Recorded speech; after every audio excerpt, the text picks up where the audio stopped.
Graça e paz do Senhor Jesus, irmãos. Amém? Como é que vocês estão? Felizes? Felizes com Jesus? Glória a Deus. Hoje o nosso estudo, irmãos, é no capítulo 15 e 16 de Ezequiel. Capítulo 15 e 16. Temos estudado, a Bíblia toda para a glória de Deus. Temos visto que Ezequiel profetizou logo quando o povo de Israel e o povo de Judá já estava condenado, tá, irmãos? Essas palavras que nós estamos ouvindo aqui, já é para um povo que estava de fato debaixo da justiça de Deus, sendo condenado. Aqui Deus estava dizendo para eles as dores e os sofrimentos que ia chegar até eles. Nós entendemos que, pela palavra de Deus, que a paciência de Deus também tem limite, irmãos? É isso que nós temos visto, que ele espera, mas ele chega um momento que existe um limite na paciência de Deus, que a gente muitas vezes conhece isso, o ser humano desconhece.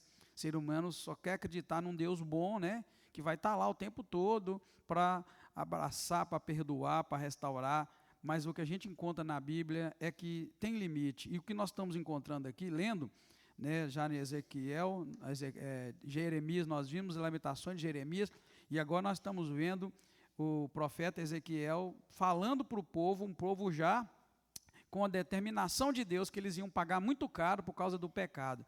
E na verdade são anos de pecado, tá, irmãos? Não é coisa aí de o povo pecou ontem, Deus agora já está descendo o pau, nada disso. Já foram anos e anos de maldade no coração do povo, E aí nós dividimos o estudo em o livro de Ezequiel, nós dividimos em 3 partes. Do capítulo 1 ao 24, fala do julgamento, sobre Judá e Jerusalém. Então, hoje nós vamos estudar o 15 e o 16, nós vamos ouvir falar sobre o julgamento de Deus para Judá e Jerusalém. Depois do capítulo 25 ao 33, nós vamos ver o julgamento de Deus sobre as nações vizinhas de Judá, as nações ao redor. Poderíamos dizer como se fosse assim, Fabriciano, Deus está falando com Fabriciano, e depois ele vai falar para a cidade vizinha. Quem é a cidade vizinha de Fabriciano? Timóteo e Patinga, E Fabriciano, é mais ou menos isso, só para os irmãos entenderem. Então, do 1 ao 24, Deus está falando com Judá, e com Jerusalém. Depois, do 25 ao 32, vai falar para as cidades vizinhas, as nações vizinhas. E do 38 ao 48, Deus vai falar sobre a restauração de Israel e as visões de um futuro maravilhoso, um futuro glorioso que Deus estava preparando para o seu povo. E Ezequiel, irmãos, então, tem essa responsabilidade espiritual de levar o povo a compreender que o que Deus espera é santidade, Deus espera é uma vida reta, e que mesmo assim, Deus punindo o povo, Deus está dando para eles uma oportunidade no futuro. Porém, não tinha como fugir, irmãos. Eles iam ter que passar pela vara de Deus, que nesse momento era mandar eles para o exílio, para eles viverem lá 70 anos sofrendo em outra nação, na Babilônia, para depois Deus então trazer eles de volta. Assim Deus então se mostra para nós como um Deus bom. Eu entendo que nós hoje vivemos no tempo da graça, vivemos um tempo bom da misericórdia de Deus. A gente precisa aproveitar esse tempo, consertar nossa vida, o nosso coração, alinhar com o plano de Deus, porque vai chegar um tempo que Ele não vai dar essa oportunidade. Amém? Então é isso que nós estamos vendo. Então o capítulo 15 e o 16 vão trazer 2 assuntos para nós. É a videira queimada e uma noiva adúltera. 2 coisas assim que Deus vai usar para usar como alegoria, como figura, para falar com o povo. Deus o tempo todo está usando figura. Usou com Jeremias e agora Ele está usando através de Ezequiel. Então, dessa vez, nós vamos ver 2 figuras que Deus vai usar. Capítulo 15 vai falar de uma videira queimada e o capítulo 16 vai trazer para nós uma noiva adúltera. Então, dessas 2 formas, ele vai falar qual a visão que Deus estava tendo do povo de Judá nesse momento, tá bom? Nós não vamos ler o capítulo agora, porque eu combinei com os irmãos que nós paramos de ler. Nós vamos ler à medida que eu vou trazer as porções do capítulo ali. O 15 é tão pequenininho que eu dividi em 2 partes só. Obrigado, irmão Anderson. O capítulo 15 ele é pequenininho, 8 versículos, então, dividido do 1 ao 5, depois do 6 ao 8. Então, vamos lá. falei para vocês que o capítulo 15 vai falar de uma videira queimada. Então, do versículo 1 ao 5, e olha, irmãos, que eu estou trazendo para vocês, assim, as porções, o que esse texto está escrito nele, e o que Deus está querendo dizer, para a partir daí a gente tirar algumas mensagens para a gente aplicar para a nossa vida. A única forma de você ler Velho Testamento e compreender é se você ler uma porção e depois você entender o que Deus estava querendo dizer para o povo. Aí você pega e pode aplicar para a vida de hoje, né? Porque o que Deus está falando aqui é especificamente para o povo de Judá naquele tempo. Porém, a gente tira a lição. Qual a lição? Que a paciência de Deus tem limite, que quando ele chega no momento de determinar, eu vou cobrar de você, vou cobrar de uma nação, ele vai cobrar. E ninguém faz ele voltar atrás. Tanto que Jeremias tentou várias vezes orar a Deus, para Deus não fazer aquilo com o povo. Os irmãos que vieram no estudo lembram. E Deus falar para Jeremias, não ora porque eu não vou te ouvir. Ezequiel também algumas vezes já falou isso, orou pelo povo para Deus ter dó, era muita coisa ruim, Deus falou, não adianta orar, eu não vou te ouvir. Ou seja, essa ideia de Deus que a gente tem, um Deus que você faz qualquer coisa e Ele está lá para te socorrer, não é bem assim não, tá, irmão? Essa visão é distorcida de Deus. E é essa visão que o mundo lá fora hoje está ensinando, né? Os irmãos têm visto nos noticiários aí cada absurdo que tem acontecido, não é? Com líderes religiosos, mas eu não posso deixar também de lembrar, vocês já viram por aí nas redes sociais passando aí, de um determinado pastor que foi visto uma vez lá de calcinha na rua, e depois ele foi visto outra vez. E o cara é pastor de uma igreja séria, hein? Dizia que está fazendo investigação.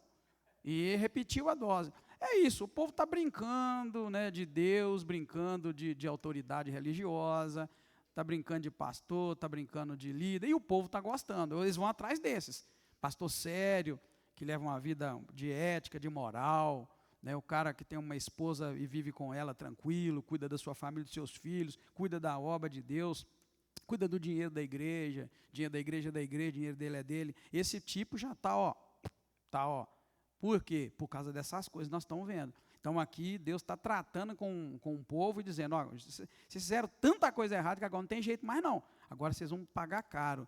Então eu estou só atualizando para os irmãos entenderem que nós estamos vivendo um tempo de muita dificuldade, né, de questões espirituais. Então, ainda bem que os irmãos sabem o que eu falei. Está na moda, né, irmãos? Então eu falei, poxa, eu falei esse negócio aí do pastor, porque do pastor lá que foi visto. E o cara é de uma igreja séria, irmãos.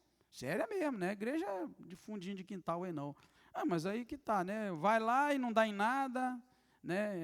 Os membros da igreja não importa, porque os membros da igreja têm que ficar ligados. Os membros da igreja têm que exigir do líder postura de caráter, de homem. Amém, igreja? Amém? Sim, tem que exigir, senão vai virar isso aí, né? Então o Judá estava vivendo um tempo em que Deus, o limite da paciência de Deus chegou e ele falou, agora não dá mais não. E nós temos visto, tá, irmãos, eu estou só dando um resumão aqui, nós temos visto que Deus tem profetizado através de Ezequiel, profetizado para o povo que estava no pecado, para os líderes religiosos que estavam no pecado e para os chefes das nações. Então, não era só o povo que estava em pecado. O povo estava em pecado, os líderes religiosos estavam em pecado e os líderes da nação estavam em pecado, né? E eu fico preocupado com o Brasil, né, irmãos? Como é que está o povo? Como é que estão os líderes religiosos? Como é que estão os líderes da nação? É isso que meu coração dói. Eu tenho orado, tenho pedido a Deus, tenho chamado os irmãos para a gente orar na quarta-feira, orar em casa, porque nós estamos, irmãos, com uma fórmula, a fórmula da desgraça na mão. Brasil, na fórmula da desgraça, irmãos. O povo não está nem aí, né? E os líderes religiosos estão do jeito que vocês estão vendo. E os líderes da nação, como é que está? Então, nós estamos numa situação, eu tenho orado muito, muito, muito pelo Brasil, e tenho acreditado no milagre, irmãos, amém? Eu tenho acreditado no milagre, porque se você olhar assim, você não vê nada. Você fala, poxa a vida, a fórmula está pronta para Deus poder tratar a gente com muita dureza. Então, é onde eu creio no milagre, creio no remanescente, né? Remanescente, igual nós temos visto aqui, Deus vai poupar um remanescente, um grupo. Eu creio que existe aí no Brasil um grupo que está levando a coisa a sério, está clamando e está tendo essa visão de que nós estamos com tudo pronto para Deus também descer o pau com muita ira, né, contra a nação, que eu quero dizer. Vamos seguindo então. Então, do versículo 1 ao 5, nós vamos ver a videira inútil. Deus compara Jerusalém a uma videira sem fruto, ou seja, cortada e queimada, porque a madeira da videira não serve para construir nada e nem inteira ela é útil, quanto menos queimada. A madeira da videira, né, para que serve? Né? A Bíblia está dizendo, o irmão entende de madeira, né? Não serve para nada. Então aqui está dizendo isso, está dizendo. Hein? Não é um trem estranho? É uma fruta tremenda, o fruto da vide. É um trem de doido, ó, né? Tem tanta utilidade, porém, se ela produz, ela tem o fruto. A folha dela também tem utilidade, vamos ser sinceros, né?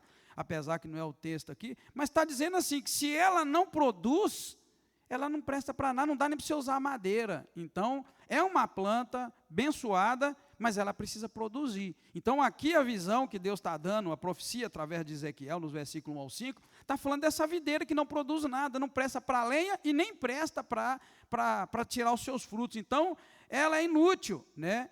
Ela é totalmente inútil, né? Então, a gente pega uma mensagem aqui seguinte, que Deus não está falando de árvore aqui não. Essa é a questão. Quando você escutar uma profecia, quando Deus te der um sonho, que é uma revelação, quando Deus te der uma visão, você tem que entender que não é exatamente aquilo. Então, o Senhor não está falando aqui de árvore. Muito pelo contrário, está falando de um povo, que é o povo dele. Está chamando eles dessa videira inútil. Né? Então, o povo de Deus, quando abandona o seu propósito, qual que é o propósito de Deus para o povo de Deus? Dar fruto. É isso que a palavra está dizendo para nós. Então, você tem que entender o que está querendo dizer e pegar a lição. Então, quando o povo de Deus perde o seu propósito, que é de dar fruto, perde também a sua utilidade. Então, está pronto para quê? Para arrancar e jogar fora e colocar no fogo. Né? Jesus falou isso lá em João 15, quando ele falou, eu sou a videira, vocês amam, meu pai é o agricultor, lembra? Né? Quando ele falou dessa forma bonita, ele deixou claro o que acontece com o ramo que não produz, é a mesma coisa, corta e manda fora, porque não presta para nada. Quando ele foi falar em Mateus 5, versículo 13, ele foi falar, vós sois o sal da terra, ele fala mais ou menos a mesma coisa, vocês são sal, mas se o sal perder o sabor, não serve para mais nada, ficou inútil. Pode jogar fora para os homens pisar, porque fica igual areia. Né? Então é a mesma coisa, a mesma palavra, né? O Senhor está falando agora do povo dele. Olha, o meu povo é como uma videira, que não produz, a lenha não presta para nada, a madeira não dá para usar, então o que é que vai fazer com ela? Né? Ficou inútil. Então vamos ler o texto agora, que eu expliquei o que quer dizer, para a gente, né, ver que exatamente está escrito. Olha, veio a minha palavra do Senhor, filho do homem, em que é o pau da videira melhor que qualquer outra árvore do bosque? Está vendo? Está perguntando, que o pau da videira é melhor do que qualquer outra árvore? É o que o irmão Hélio falou lá, não serve para madeira, não tem esquisito, né? Nem para amarrar, que o irmão Hélio falou, né? É isso que a Bíblia está dizendo, é a sabedoria de Deus, né, e dos homens. Olha, filho do homem, né, que é o pau da videira melhor que qualquer outra árvore do bosque? Toma-se dele madeira para fazer alguma obra? Está vendo? O Hélio sabe disso. Ó. Não dá para você fazer obra, nem para amarrar, o Hélio falou, né? Ou toma-se dele alguma estaca, para fazer uma estaca, alguma coisa, para se lhe pendurar algum traste, né? Pendurar e fazer algo lá no curral, e depois que é lançado no fogo para ser consumido, ambas as suas extremidades consome o fogo, e o meio dele fica também queimado. Serviria, pois, para alguma coisa? Deus está perguntando, está vendo, irmãos? Olha, se quando estava inteiro não servia para obra alguma, quanto menos estando consumido ou carbonizado pelo fogo, se faria dele qualquer obra? Então, irmãos, olha como é que Deus usa a sabedoria, né, da ciência, da engenharia, né, do entendimento de madeira, para poder falar isso que eu acabei de dizer. Quando o povo de Deus abandona o seu propósito, que é frutificar, que é dar fruto, que é abençoar, que é estar firme na glória, na graça de Deus, enfim, que é tomando aquela posição que agrada a Deus, ele perde a utilidade. E quando ele perde a utilidade, está pronto para o fogo. O fogo aqui, no texto, diz respeito a juízo. Tá? Então o fogo aqui não é aquele fogo da presença de Deus glorioso, não é aquele fogo que queimava no altar, não. Isso aqui é o fogo do juízo. Deus está levando juízo para um povo pecaminoso. Então, quando você lê Ezequiel, Jeremias, você tem que entender que a profecia é para um povo pecador que está agora à beira de receber o mal que está vindo da parte de Deus como pagamento, como juízo pelas suas obras. Amém, queridos? Entendendo essa primeira parte, então a gente pode partir para os versículos seguintes, que é o 6 ao 8, e aí encerra o capítulo 15. do versículo 6 a 8 vai falar da sentença. Porque Deus aqui declara que vai entregar Jerusalém ao fogo. Lembra que eu falei lá que o fogo é o juiz de Deus. Ela foi útil como madeira queimada da videira, está vendo? Né?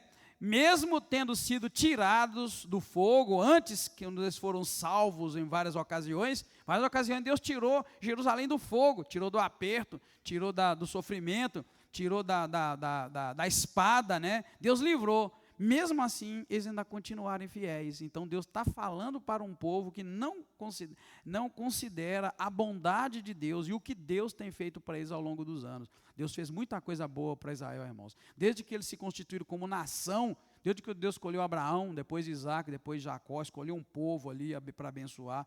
Deus fez tanta coisa, tirou esse povo da fome, mandou para o Egito. Lá no Egito eles foram tratados como reis e príncipes, porque na verdade o vice-faraó era o filho de Israel, né?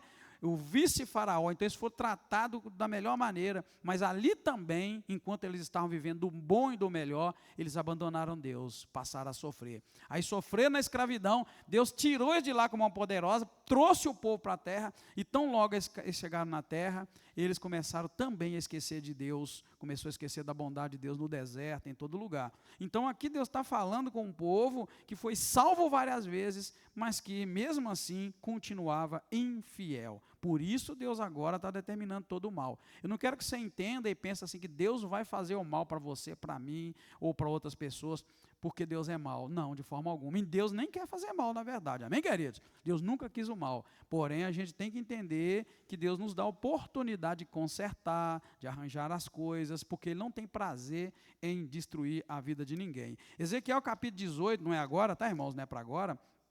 Mas ele fala muito bem sobre isso que eu estou dizendo para vocês. Deus não tem prazer de matar ninguém, não. E nem de destruir, tá? Na verdade, Ezequiel 18 vai terminar dizendo assim, verso 32. Pois não tenho prazer na morte de ninguém, diz o Senhor.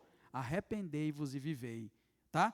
Lá no capítulo 18. Porque a gente vê Deus determinando o mal assim para as pessoas, a gente pensa assim, poxa vida, Deus é mal. Ezequiel 18, Deus vai falar, olha, eu não tenho prazer na morte de ninguém, não.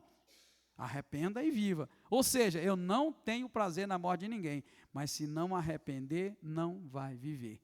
Está vendo que Deus é tremendo? Então, essa ideia de que Deus é muito bom aí, que eu posso escolher se eu sou homem, se eu sou mulher, se eu sou uma árvore, se eu sou um carro, porque hoje o povo acha que pode escolher o que é, não é? O povo acha que pode escolher. Não é bem assim, não. Porque ele fala, eu não tenho prazer na morte de ninguém, porém não é de qualquer maneira que vai viver, tem que escolher o bem para viver. Amém, queridos? Então isso é verdade de Deus. Se a mídia falasse isso, se os pregadores da internet falassem essa verdade, eu ficaria muito feliz. Mas na verdade a ideia que eles estão trazendo é de um Deus que tudo está bom para ele, né? Umas ideias muito infantilizadas, né? Então vamos ler o versículo 6 a 8 para a gente, né, concluir. Diz assim, portanto assim diz o Senhor Deus, como a videira entre as árvores do bosque, que entreguei ao fogo para que seja consumida, assim entregarei os habitantes de Jerusalém. Lembra que eu falei para você que Deus não está falando sobre o videiro, está falando sobre o povo.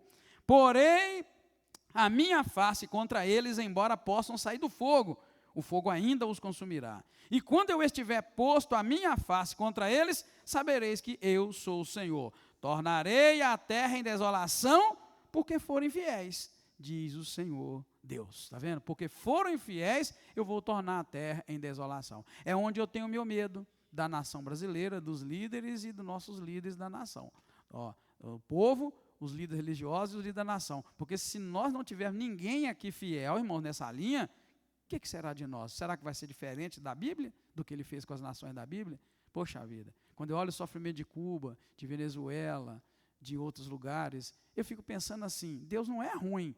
Deus não é ruim. Existe ali uma aliança em desobedecer a Deus que resultou no que eles vivem hoje. Então, quando eu vejo o nosso Brasil com toda a potência para ser um país topo de linha, eu fico pensando, meu Senhor, como está o povo, como é que está a igreja do Senhor, como é que estão os líderes das igrejas, como é que está a nossa liderança. Alguém nesse momento, nesse meio aí, tem que buscar a Deus, de fato entregando sua vida, seu coração, para que Deus olhe com misericórdia e fale, eu vou abençoar o meu povo. Agora, irmão, se a gente entrar nessa de que tudo pode, que o mundo, que aqui na terra ninguém está vendo, né? Eu posso fazer o que quiser, misericórdia, Deus está vendo tudo. Tudo Deus está vendo, nada é oculto aos olhos do Senhor. Isso é tremendo, isso é um momento muito pesado, tá, irmãos? Então, o que está dizendo o 6-8? Que livramentos passados não garantem livramento futuro, se não houver arrependimento. Tem que ter arrependimento. O que Deus fez no passado não importa.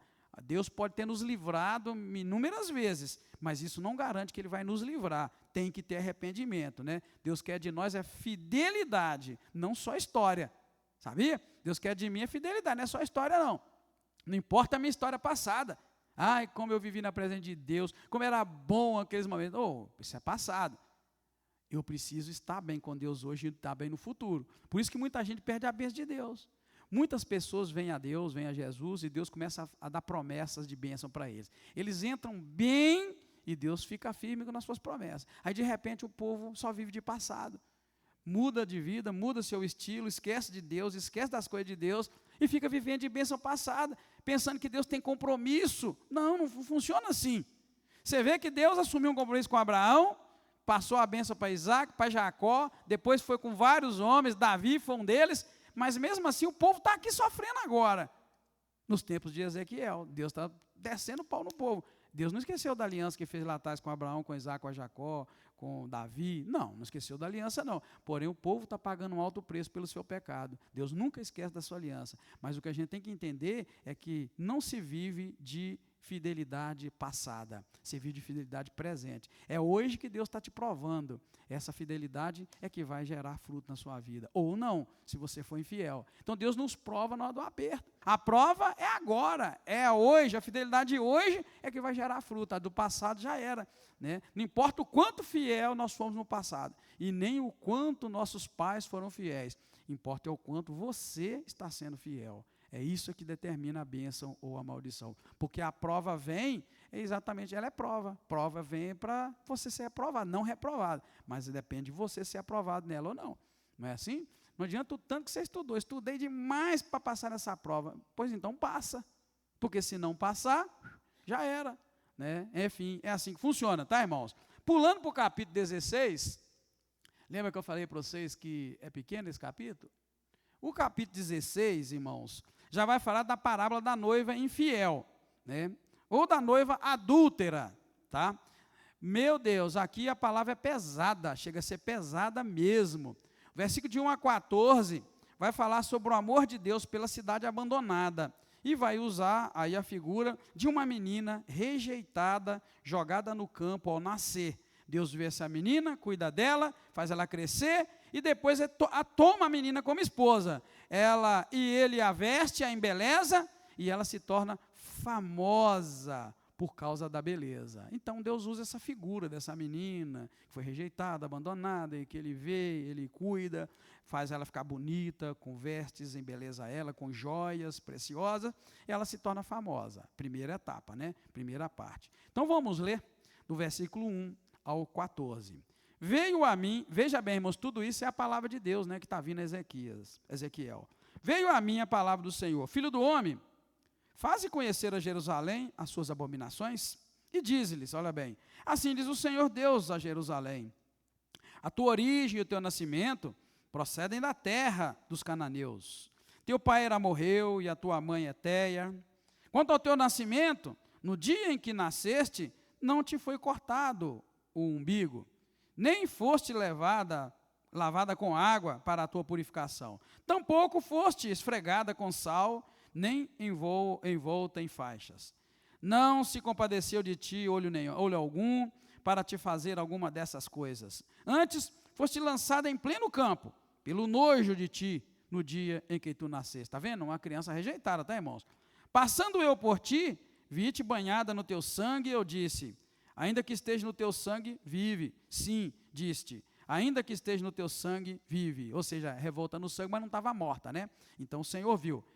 Eu te fiz multiplicar como o renovo do campo, e cresceste, e te engrandeceste, e alçaste grande formosura. Formaram-se os teus seios, cresceu o teu cabelo, contudo estava nua e descoberta.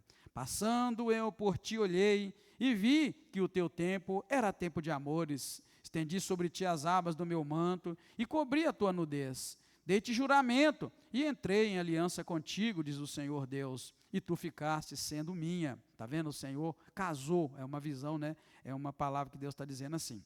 Então, te lavei com água, te enxuguei do teu sangue, e te ungi com óleo. Eu te vesti de roupas bordadas, e te calcei com peles de animais marinhos, e te cingi de linho fino, e te cobri de seda.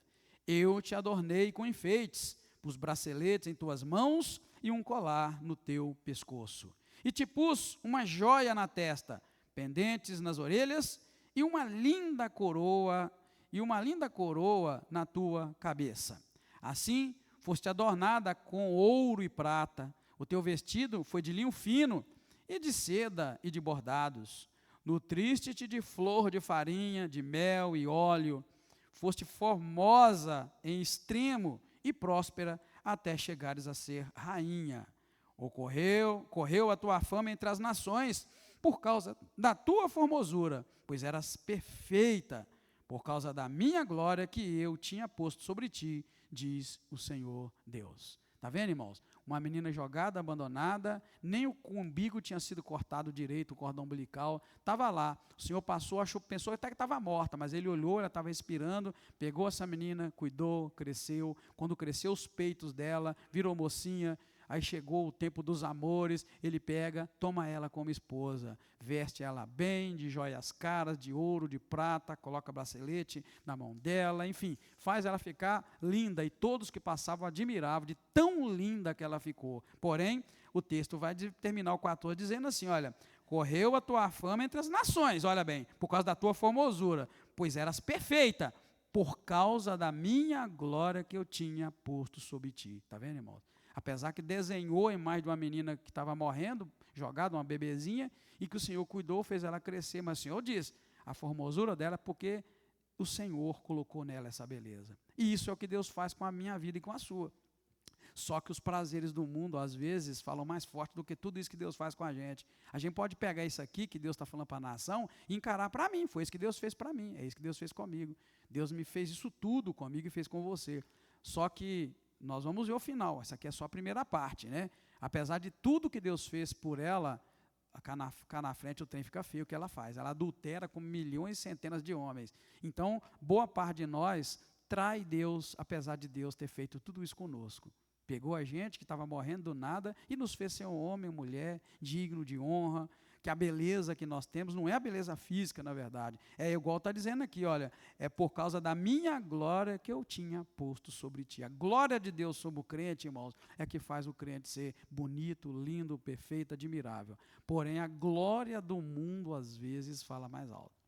Às vezes a gente trapaceia nos negócios, a gente mente, a gente engana, a gente deseja o mal, né? A gente busca o mal, porque a gente não consegue ter os olhos dessa visão do que Deus fez conosco. O que Deus fez comigo foi isso, né? Às vezes eu me pego agradecendo a Deus, e só agradeço a Deus por eu ser o que sou e Ele ter me tirado de onde Ele tirou. Só isso, mais nada. Não quero pedir, não quero ganhar, não quero mais nada, está muito bom. Se vier doença, vier a morte amanhã, eu só não quero perder a glória que Ele pôs sobre mim, naquele ano que eu vim a Cristo. É isso que importa. Amém, queridos? É essa visão que a gente tem que ter. Então, qual a mensagem que a gente vê nisso aí, né? O amor de Deus pela cidade abandonada, descrita como uma menina que foi rejeitada, jogada no campo, mas que Deus vê, cuida, faz ela crescer, e depois toma ela como esposa, veste em beleza, e ela se torna famosa por causa daquela beleza. O que a gente vê? A gente vê aqui uma imagem poderosa de Deus resgatando o povo de Israel, e de Deus me resgatando e te resgatando. Eu repito, irmãos, se nós abraçarmos essa visão referente a uma nação, e notar que Deus fez isso comigo, irmãos, nunca você vai desviar dos caminhos do Senhor. Pode vir a proposta que vier do inferno, pode vir o homem que vier, a mulher que vier, a chance que vier, você sabe o que Deus fez com você, você sabe de onde Ele te tirou, e sabe que é a glória dele em você. Então, o que é a luta, o que é o sofrimento, o que é a depressão, o que é enfim, aquele negócio que joga a gente lá para baixo, o que é a morte? Lembra lá que a palavra diz, quem nos separará do amor de Deus? É isso aqui. Quem vai te separar, irmão? Quem tem essa visão e essa convicção no fundo da alma, irmão, morre. O corpo morre, mas não nega Cristo. Amém, queridos? Pode vir o que vier que não nega Cristo. Então, aqui a gente está vendo assim, que Deus resgatou Israel do nada e tornou gloriosa e deu dignidade. Tudo que ela era vinha da graça e da glória de Deus. A nação inteira, ela era abençoada por causa da graça de Deus. E vamos ser sinceros até hoje, irmãos. Quem é o povo, quem é a nação de Israel hoje para ser um povo daquele cobiçado, perseguido e abençoado e próspero? Você vê como é que Deus é justo com o seu povo. Amém, queridos? E no mundo inteiro, a coisa mais difícil é você encontrar judeu pobre. Pobre. Encontra. Mas é muito difícil.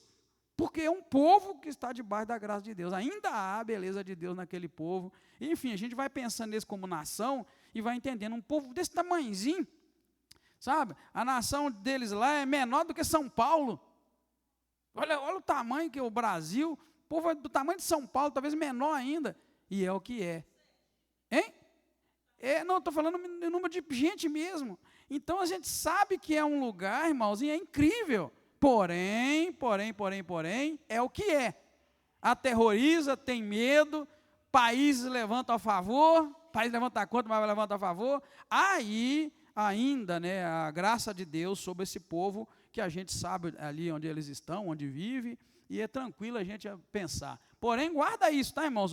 Essa primeira parte da palavra de Deus para Ezequiel, é para você pegar para mim, que foi isso que Deus fez comigo, então você também. A gente estava lá para morrer, ele foi lá e nos resgatou. Só que Jerusalém, aqui na frente, vai mostrar o que ele fez com tudo isso. Que nenhum de nós venha, irmãos, a olhar para nós e começar, eu sou miserável, eu não presto, eu sou ruim, por causa da luta e sofrimento. Lembra que foi isso que Deus fez com a tua vida, é isso que ele fez comigo. E para nós o que importa é uma coisa chamada céu. Amém? Para nós o que importa é honrar a Deus e não cair diante das circunstâncias, diante das dificuldades que a gente tem. Então, os próximos versículos, do 15 ao 34, nós vamos encontrar aí o que vai acontecer com esse povo, essa mulher linda, maravilhosa, que era uma bebezinha que o Senhor cuidou, criou e tomou ela como esposa. Aí a gente vai ver o que vai acontecer. A segunda parte da profecia, que a prostituição espiritual de Jerusalém acabou com a beleza que Deus tinha colocado nela, né? Mas Jerusalém, né, tá aí no estudo aí, ó, se prostituiu com os próprios dons recebidos de Deus. Usa suas riquezas para adorar outros deuses, faz altares de prostituição, entrega seus filhos ao fogo, que na verdade é o sacrifício a Moloque, e procura ativamente por amantes, comportamento pior que de uma prostituta comum, é o que Deus vai dizer para ela. Poxa vida, irmãos, talvez você já tenha escutado uma história dessa, de uma pessoa que não tinha futuro nem nada, aí vem um homem, né, arruma essa mulher, casa com ela, depois ela apronta. Eu vou contar para vocês uma história real, que eu já atendi, já ajudei. Um cara que fez isso, viu uma pessoa, uma mulher, ela era viúva, solteira, não me lembro bem, tinha filho, ele apaixonou por ela, pegou essa mulher, né, casou com ela, deu para ela as coisas que ela não tinha, deu para ela uma vida maravilhosa.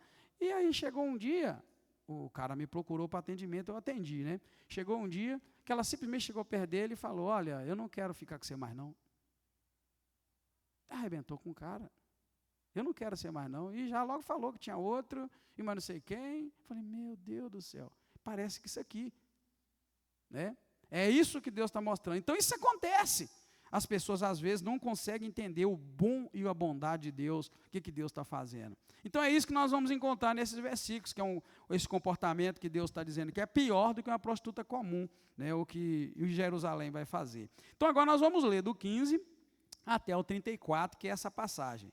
Olha bem, Deus vai falar assim para essa mulher linda, né, que ele criou, essa menininha que virou sua esposa. Confiaste na tua formosura, porém, e te corrompeste por causa da tua fama, derramaste as suas prostituições a todo que passava para seres dele, está vendo? Tomaste dos teus vestidos e fizeste lugares altos, adornados de diversas cores, e te prostituíste sobre eles. Tais coisas não deviam ter acontecido, nem hão de novamente acontecer. tomaste as tuas joias de enfeite, está vendo? Deus tinha dado para ela, que eu te dei do meu ouro e da minha prata, e fizeste imagens de homens, e te prostituístes com as imagens. E tomaste os teus vestidos bordados, e cobriste com óleo, e o meu perfume puseste diante delas. O meu pão que eu te dei, a flor da farinha, o óleo, o mel, com que eu te sustentava, também puseste diante delas em aroma suave. Foi isso o que aconteceu, diz o Senhor Deus. Além disso, olha bem, tomaste os teus filhos e as tuas filhas, que por mim geraras, e os sacrificaste a elas para serem consumidos. Acaso é pequena a tua prostituição? Mataste meus filhos e os entregaste a elas, para os fazeres passar pelo fogo. Em todas as tuas abominações, nas tuas prostituições, não te lembraste dos dias da juventude. Está vendo, irmãos? Olha, quando eu estava nua, descoberto, banhado no teu sangue, ai de ti, diz o Senhor Deus, além de toda a tua maldade, edificaste uma câmara abobodada e fizeste lugares altos por todas as ruas. A cada canto do caminho edificaste o teu lugar alto e fizeste abominável a tua formosura. Alargaste os teus pés a todo o que passava e multiplicaste as tuas prostituições.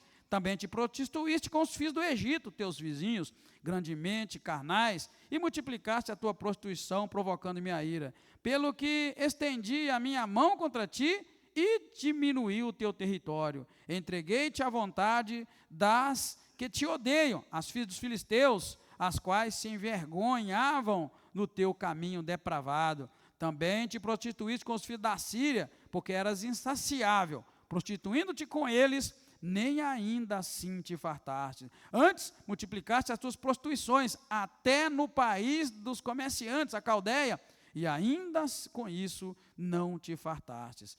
Quão fraco é o teu coração, diz o Senhor Deus, fazendo tu todas essas coisas, obra de meretriz descarada, edificando a tua câmara abobodada no canto de cada caminho, e fazendo o teu lugar alto em cada rua. Não foste sequer como a meretriz, pois desprezaste o pagamento. Foste como uma mulher adúltera, que em lugar do seu marido, recebe o estranho.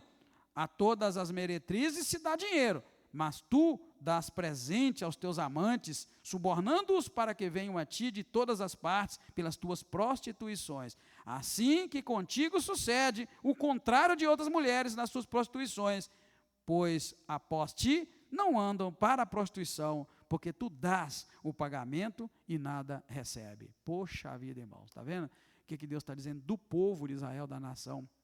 O nível que chega, irmãos, de depravação. Mas isso é o que acontece, irmãos, com um povo, ou com uma pessoa que abandona Deus, né? Lembra lá quando Jesus falou sobre o espírito imundo que foi expulso de um homem? Lembra lá como é que fala? Né? Aquele espírito sai, anda por lugares exatos, não encontra lugar, ele vem. Quando ele encontra aquele coração vazio, o que ele faz?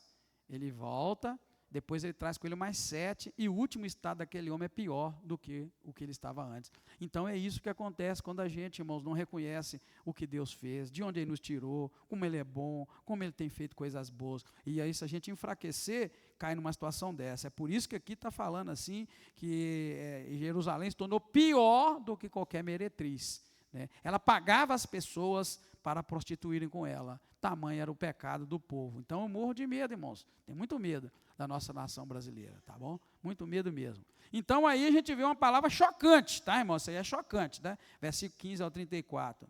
Porque enquanto a prostituta cobra, Jerusalém pagava os seus amantes. Isso aqui é um retrato extremo do absurdo da idolatria, que entrega a pessoa à humilhação e a ser humilhada, né?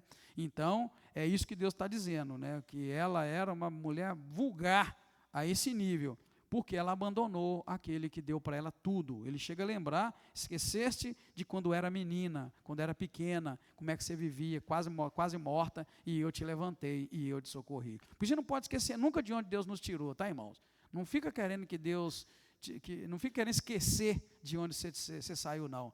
Deixa isso tem guardado, para de vez em quando você estiver sozinho na sua casa, dormindo, meditando, você lembrar: poxa vida, de onde Deus me tirou, eu nunca mais quero voltar para lá. Amém, queridos? Amém? É muito importante, apesar que você pode ficar morto de vergonha. Talvez você fique com vergonha das burradas que você fez, né? De vez em quando eu fico com vergonha das burradas que eu fiz, mas eu sei, eu preciso ver de onde Deus me tirou, onde eu estou e para onde Ele está me levando, que é para o céu. Amém, queridos? Assim eu vou caminhar e não vou esquecer jamais do que Deus fez, porque é isso que Deus está cobrando aqui de Jerusalém, que é a mulher, o julgamento da mulher, né? Da situação de uma mulher que foi resgatada, mas não valorizou o resgate. Agora, do 35 ao 43, nós vamos ver o julgamento dessa mulher, tá, irmãos? Nós vamos ver do 35 ao 43, nós vamos ver o julgamento da mulher adúltera. Deus anuncia que vai trazer os amantes dela contra ela. Lembra aqui que ela teve vários amantes? A Síria, do Egito, vários lugares, ela chamava, pagava para vir, e eles vinham. Agora Deus está falando que vai trazer esses amantes contra ela, né? E eles vão a humilhar publicamente, eles vão vir para fazer essa humilhação. Isso simboliza o que? As nações pagãs, exatamente a Babilônia, para onde eles estão indo agora para serem exilados, né? Que vão atacar Jerusalém, vão humilhar, vão envergonhar, vão tirar tudo que ela tem, né, destruir totalmente, deixar ela toda nua, na verdade, esse é o símbolo que Deus está usando. O juízo vai vir por causa da traição e do derramamento de sangue e da quebra de aliança. A nação quebrou uma aliança com Deus, e o pagamento que Deus está cobrando dela é exatamente esse. Então agora eu vou ler do 35 ao 43, para a gente ver que isso se refere à idolatria. Tudo aquilo que nós vimos de adultério, de adulterar com vários homens, lembra, é uma visão que Deus está dando para ele. Esses homens, esse adultério, essa prostituição que ela pagava para os homens dormir com ela, não foi algo que aconteceu. Isso Deus está falando da idolatria. E a mesma coisa, quando um povo adora uma idolatria, é como se estivesse adulterando, né? Traindo Deus. Você lembra aqui que Deus é o que pegou a menininha, fez ela ficar bonita, casou com ela, e agora ela tem um punhado de amante? É isso, é uma traição com Deus. Então, quando a gente coloca um ídolo no nosso coração, a gente está traindo Deus dessa forma. Esse é o sentimento que Deus tem. Amém, irmãos? Acho que resumindo tudo, isso aí é o sentimento que Deus tem quando uma nação ou quando alguém trai ele com outro Deus, né? Ou outros deuses, né? Para a gente dizer melhor ainda. Então, a leitura do 35 ao 43. Portanto, olha bem, ó meretriz, ouve a palavra do Senhor. Assim diz o Senhor Deus, viste que se derramou o teu dinheiro e se descobriu a tua nudez nas tuas prostituições com os teus amantes, como também com todos os ídolos das tuas abominações, e no sangue dos teus filhos que lhe deste, eu ajuntarei todos os teus amantes com os quais te misturaste, como também todos os que amaste, com todos os que aborreceste, eu os ajuntarei contra ti em redor, e descobrirei a tua nudez diante deles, para que vejam toda a tua nudez. Eu te julgarei, como são julgadas as adúlteras, e as que derramam sangue, e te entregarei ao sangue no furor e de ciúme. Eu te entregarei nas suas mãos, e eles derrubarão a tua câmara abobodada e os teus altos lugares. Te despirão dos teus vestidos, e tomarão as tuas joias de enfeite, e te deixarão nua e descoberta. Então farão subir contra ti um ajuntamento, e te apedrejarão com pedras, e te trespassarão com as suas espadas. Presta atenção, ele disse que ia fazer humilhação e vergonha e ia pagar segundo os seus atos. Lembra que lá na lei, quando uma mulher fosse pega em adultério, como é que tinha que ser feito com ela? Aqui está dizendo, então subirão contra ti um ajuntamento e te apedrejarão com pedras. Está vendo? A penalidade. 41, destruirão as tuas casas a fogo e executarão juízos contra ti aos olhos de muitas mulheres. Darei fim às tuas prostituições e paga não darás mais aos teus amantes. Assim, o meu furor diminuirá e os meus ciúmes se desviarão de ti. Lembra, irmão, ciúme é a comparação que Deus está fazendo quando alguém adora outros deuses, está traindo ele, então ele tem ciúme, né? Os meus ciúmes se desviarão de ti, também me inquietarei e nunca mais me indignarei, visto que não te lembraste dos dias da tua juventude e provocaste a ira com tudo isso, eu certamente farei recair o teu caminho sobre a tua cabeça, diz o Senhor Deus, não acrescentaste esta infidelidade a todas as tuas abominações? Vendo, irmãos queridos? Então é isso que Deus está mostrando para nós, nesses versículos, né? Que a idolatria é o mesmo que adultério espiritual. É isso que ele está querendo dizer para nós. Está vendo? Adultério espiritual. Lembra que eu falei para você? Que é o sentimento que Deus está tendo quando o povo adora outros deuses, ele se sente traído, como o marido, né, que é traído. Né? Então Deus julga com justiça e zelo, né, por causa do nome dele. E ele vai agir duro com a nação que o trai. Né? Nesse caso, ele está falando exatamente para o povo de Judá. Então guarda isso, que a idolatria é comparada com o adultério espiritual, uma traição espiritual. E a gente precisa o tempo todo, né, irmãos, orar para Deus tirar os ídolos do nosso coração, tirar os ídolos da nossa mente, que a gente seja só do Senhor. Para complicar e esclarecer ao mesmo tempo, Deus vai falar sobre a comparação com Sodoma e com Gomorra. Por quê? Porque Deus diz que Jerusalém foi pior do que Sodoma e pior do que Samaria. Eu falei Gomorra, mas não é, tá, irmãos? É a mania que a gente tem de lembrar de Sodoma e Gomorra. O lugar aqui, na verdade, é Sodoma e Samaria. Lembrando que Samaria é a capital do norte, né? Que embaixo, lá no sul, está Judá, a capital Jerusalém, lá em cima está Israel e a capital é Samaria, né? Lá no norte. E o povo desprezou essas cidades, achando que elas eram inferiores a eles. Então Deus agora vai tomar elas como exemplo e vai falar: olha, vocês estão pior do que, na verdade, Sodoma e pior do que Samaria, né? Agora será julgada mais severamente, porque ela teve mais luz e pecou ainda mais. É assim que Deus funciona, irmão. Quando você tem mais luz, ele cobra mais. Quando a pessoa tem menos luz, ou seja, conhece menos a palavra e a vontade de Deus, ele cobra menos, porque Deus é justo, né?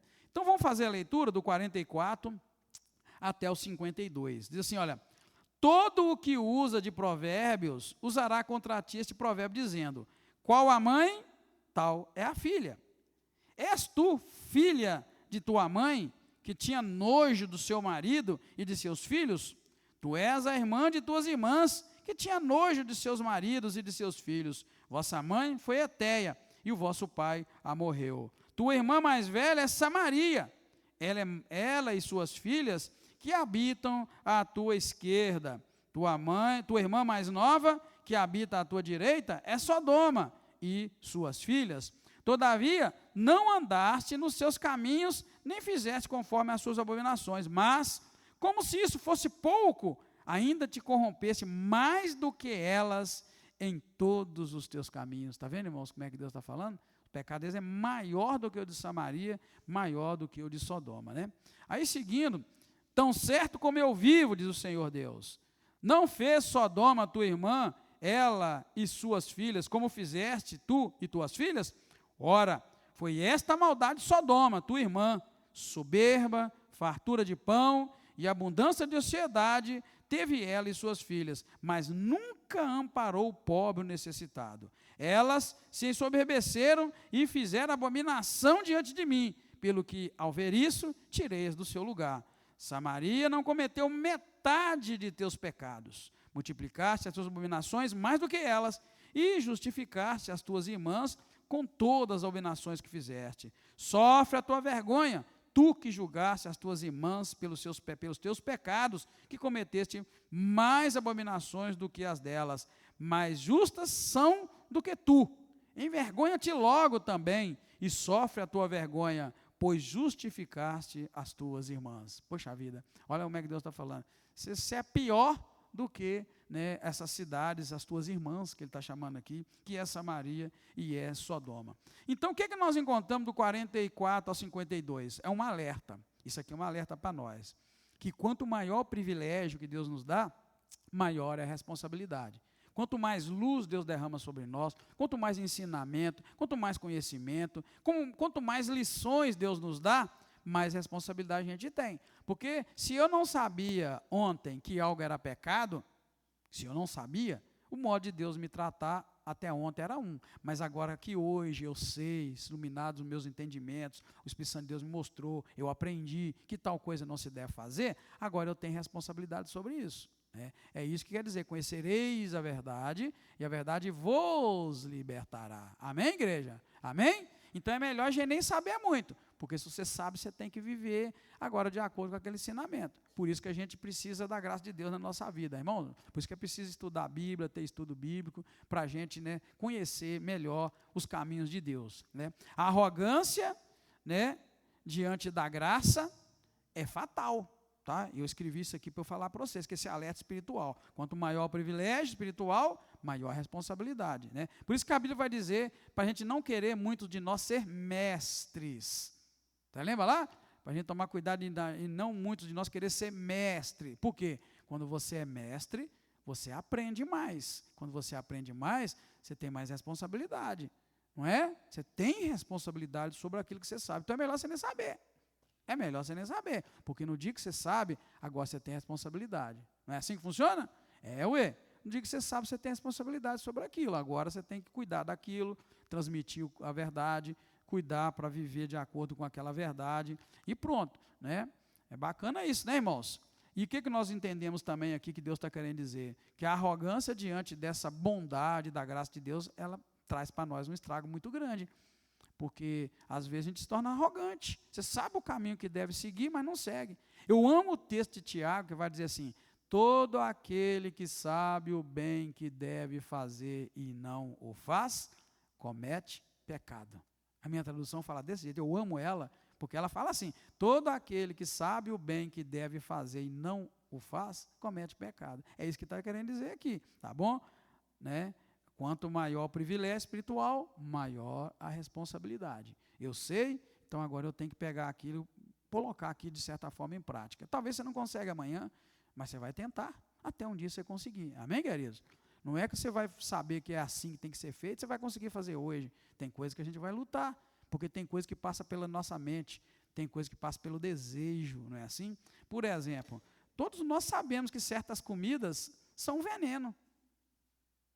Ou não? Tem comida que a gente sabe que é um veneno. Mas é fácil largar aquela comida que a gente gosta? Não, irmão. Não é fácil, não. Não. A gente sabe que se a gente comesse mais vegetal, mais comida natural, mais um punhado de coisa, a gente tinha um corpo bacaninha, a saúde estava muito melhor. Mas passa pela mente, passa pelo desejo. É muito diferente. Poxa vida. Às vezes eu falo assim, eu vou comer só um pouquinho. Estou falando de pastor Edgar, tá, irmão? Cada um fala da própria vida, né, irmão? Amém, querido? Cada um fala da própria vida. Estou falando de mim. Uhum. Isso. O bem que eu quero fazer eu não faço, e o mal que eu não quero, esse mesmo eu faço. Então, fala de mim. Quantas vezes eu falo, poxa vida, eu vou comer saudável. E sabe o que eu descobri? Vai no mercado um dia e compra só coisa saudável. É muito mais barato o mercado de quem come saudável do que eu come caro. Refrigerante engorda preço, verdura é barato, legumes é barato, poxa vida, mas está vendo? É isso que eu estou querendo dizer para vocês, com relação a conhecer a verdade e aplicar. Se a gente comesse saudável, a gente ia gastar metade do que gasta no mercado. Sim, sabia? Não é, irmão? Mas não é assim que funciona. Passa pela mente, passa pelos desejos, as concupiscências, as coisas que a gente gosta de comer. E o que é pior, né? A gente não come para viver, a gente come para e come para arrebentar. Eu tinha um colega que falava assim, eu vou comer até trincar o bucho. Fernando era sincero demais. Eu falei, eu vou comer até trincar o bucho. Poxa vida, senhor. Na verdade, às vezes a gente come no almoço o que normalmente a gente comeria numa semana. Mas o bucho já trincou. Então, por que eu estou levando isso aqui? É para os irmãos entenderem que não é fácil você viver assim como nós estamos falando aqui, sabendo da verdade espiritual e viver aquilo. Passa pela nossa mente, nosso desejo, nosso querer. A gente tem que lutar contra a raiz do mal. Aquilo que Paulo falou, que o Moé lembrou, é verdade. O bem que eu quero fazer eu não faço, é essa a luta. Todos nós temos ela. Paulo falou que tinha, ele não teve vergonha de falar. Então, essa luta que a gente tem. Não é que nós vamos ser perfeitos, é que a gente vai melhorar dia a dia, conhecendo, né, a verdade de Deus, tá? Para a gente encerrar, então, a gente vai agora do 53 ao 63, e assim a gente encerra nossos 2 capítulos de hoje. O que nós vamos encontrar? Mais uma vez, depois que Deus fala que vai no povo, ele encerra com uma promessa de restauração. Deus é muito bom, irmãos. Deus fala o que ele vai fazer de ruim, de mal, você vai colher o que plantou, mas ele sempre vai falar que ele vai dar um jeito, porque ele é bom, sua misericórdia dura para sempre. Então aqui nós vamos encerrar com uma promessa de restauração, né, afinal. Mesmo após o juízo, Deus promete restaurar Sodoma, Samaria e Jerusalém. Haverá vergonha e humilhação, mas também uma nova aliança eterna baseada não no mérito humano, mas na misericórdia divina. Por isso que nós acabamos de ver o que deve fazer. Talvez enquanto eu falava aqui, algum coração palpitou e falou assim, eu vou só fazer as coisas certas. Mas depois a gente vai ver que aqui Deus vai terminar dizendo, olha, eu vou fazer o bem para vocês, não é porque vocês vão conseguir fazer. Na verdade, não vai conseguir. Pelo mérito humano, vocês não vão conseguir. Mas pela minha misericórdia, eu vou ajudar vocês. Amém, queridos? É o que Paulo falou, o bem que eu quero fazer eu não consigo. O mal que eu não quero, esse eu faço. É a luta do humano querendo fazer a vontade de Deus. Porém, a gente não vai conseguir por mérito. O que diz a palavra lá em Efésios? A gente é salva pelo mérito ou pela graça? Porque não consegue pelo mérito. Qualquer um de nós tentar, olha, a partir de hoje, eu vou viver uma vida assim, você vai longe, você vai andar muito, mas num dado momento você vai ver, poxa vida, o que eu estou pensando nisso, o que eu estou fazendo, né? Às vezes é no trato com a esposa dentro de casa, marido e mulher, né? Às vezes é com o filho, às vezes é com o vizinho, às vezes é com a própria mente, né? Às vezes é com a própria mente, às vezes é na rede social, na internet. Ninguém é perfeito, irmãos. Perfeito foi só Jesus aqui nessa terra. Amém? A gente tem que sair daqui com esse pensamento, senão a gente sai com uma carga muito grande nas costas daqui hoje, né? E vai embora querendo ser o que Deus estava dizendo aqui, e não vai conseguir, vai ficar decepcionado. Poxa, o que eu arrumei? Depois no estudo bom daquele, aqui estou eu, né, na estaca zero. Não. Deus vai dizer para eles, o povo de Israel, assim, dessa forma, olha, vai ter vergonha, vai ter humilhação, mas também vai ter uma nova aliança eterna, que vai ser baseada não no mérito, mas baseado na misericórdia de Deus. Então, nós vamos ler do 53 até o 63, que diz assim, todavia, olha bem a promessa, farei voltar os cativos dela, os cativos de Sodoma e suas filhas, os cativos de Samaria e suas filhas, e os cativos do teu exílio entre elas, para que sofras a tua vergonha, olha bem, e seja envergonhada por tudo o que fizeste, dando-lhes tu consolação. Quando tuas irmãs Sodoma e suas filhas de Samaria e suas filhas tornarem ao seu primeiro estado, também tu e tuas filhas tornareis ao seu primeiro estado. Nem mesmo Sodoma, tua irmã, foi mencionada pela tua boca no dia das tuas soberbas. Antes que se descobrisse a tua maldade, como no tempo do desprezo das filhas da Síria e de todos os que estão ao redor dela, as filhas dos filisteus, que te desprezam em redor, a tua perversidade e as tuas abominações que levarás, diz o Senhor. Assim diz o Senhor Deus, olha, eu te farei como fizeste, tu que despreza o juramento, quebrantando a aliança. Contudo, olha bem, eu me lembrarei da aliança que contigo fiz nos dias da tua juventude, estabelecerei contigo uma aliança eterna. Então te lembrarás dos teus caminhos e te envergonharás, quando receberes tuas irmãs mais velhas do que tu, com as mais novas do que tu, eu as darei a ti por filhas, mas não pela tua aliança. Está vendo? Olha, eu vou te dar por não pela tua aliança. Estabelecerei a minha aliança contigo e saberás que eu sou o Senhor. Então, quando eu te perdoar tudo o que fizeste, tu te lembrarás e te envergonharás e nunca mais abrirás a tua boca por causa da tua vergonha, diz o Senhor Deus. Está vendo, irmãos? É como se Deus falasse, vai ter um tratamento por tudo que você fez, mas eu vou te restaurar, eu vou me lembrar da aliança que eu fiz contigo na tua juventude e vou estabelecer uma aliança eterna com você. Então Deus está falando aqui de algo muito maior do que uma aliança que tem um tempo de durar, é uma aliança eterna, isso por causa da misericórdia do Senhor. Por isso que ele fala que vai fazer tudo isso, não pela tua aliança, né, mas é pela aliança que ele está fazendo com ela, porque a aliança tem duas partes, tá, irmão? Quando alguém casa, tem duas partes da aliança, a parte do rapaz e a parte da moça, né? Alguém ali pode quebrar essa aliança. Então Deus está falando, olha, eu vou estabelecer isso tudo, não é por causa da tua aliança, porque você quebrou a aliança, mas Deus não quebrou a aliança com o povo, então Deus nunca quebra a aliança, né? A gente quebra a aliança com ele, mas ele não quebra, por isso que a gente pode ser restaurado por Deus o tempo todo. Então aquela lição que a gente vê aí, na verdade é uma antecipação do Evangelho, isso aqui é um pulo teológico, digamos assim, né? Porque essa aliança da graça, não baseada nos méritos, não porque o povo foi bom, então Deus agora está restaurando o casamento, a comunhão, na verdade, não é assim, né? A aliança da graça ela vai triunfar onde a aliança baseada na obra falhou. O que Deus está detonando aqui? Eu te peguei na miséria, uma menininha morrendo, te fiz ficar bonita, próspera, casei com você, você me abandonou e me traiu. Mas ele está falando que no futuro vai fazer uma aliança eterna. E já avisa também, não é uma aliança, não é por causa da sua aliança que você quebrou ela comigo, mas é por causa da minha aliança que eu vou fazer. Então a gente vê, nesse sentido, né, que onde a aliança falhou, onde nós falhamos, onde o homem falhou, a aliança da graça de Deus, ela triunfa, ela se mantém. Deus não quebra a aliança. Olha que bonito, irmão. Deus não quebra a aliança. A gente aqui quebra a aliança. Amém, querido? Amém? Deus não quebra. A aliança vai ficar sempre lá da parte de Deus. A gente aqui quebra ela. E onde a nossa aliança quebra, a de Deus triunfa. Ela se mantém, né? Ou seja, Deus vai se lembrará do amor que Ele teve pelo seu povo e que tem por nós e vai perdoar. Por isso que Deus perdoa.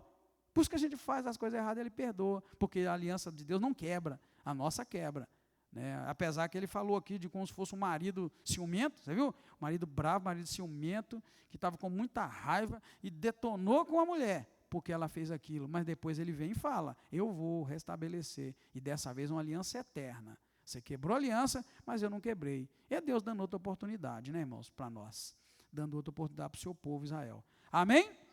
Assim a gente encerra esses 2 capítulos de hoje, para a glória de Deus. Cantamos um pouco, bacana, e agora são 21 horas, né? 1h30, que bacana, né, irmão? 1h30, muito bom, tá? Vamos lá ouvir vocês? Quem quer comentar desse lado aqui? Pode comentar se alguém quiser. Se ficou tranquilo, então vamos seguir esse lado aqui, quer comentar alguma coisa? Oremos, irmãos. Louvado seja Deus, obrigado, Senhor, porque nós aprendemos mais um pouco da Tua palavra, saímos daqui satisfeitos com o que o Senhor nos falou, nos ensinou. Queremos, ó Deus, Te honrar, glorificar, queremos ser fiéis ao Senhor, e nós só vamos conseguir se o Senhor nos ajudar. Obrigado porque o Senhor nos tirou de uma vida terrível, e agora nos colocou na Tua presença. Nosso prazer agora é estar na casa do Senhor, meditar na Tua lei de dia e de noite e aprender. Ó Deus, fortalece nossa vida espiritual. Cada dia nos dá força para seguir em frente e também que o Senhor nos ajude a testemunhar para que muitas vidas se rendam aos Teus pés. Obrigado mais uma vez, peço a Tua bênção e nos leve em paz, em nome do Senhor Jesus Cristo. Amém. Muito obrigado, meus irmãos. Deus abençoa, em nome de Jesus.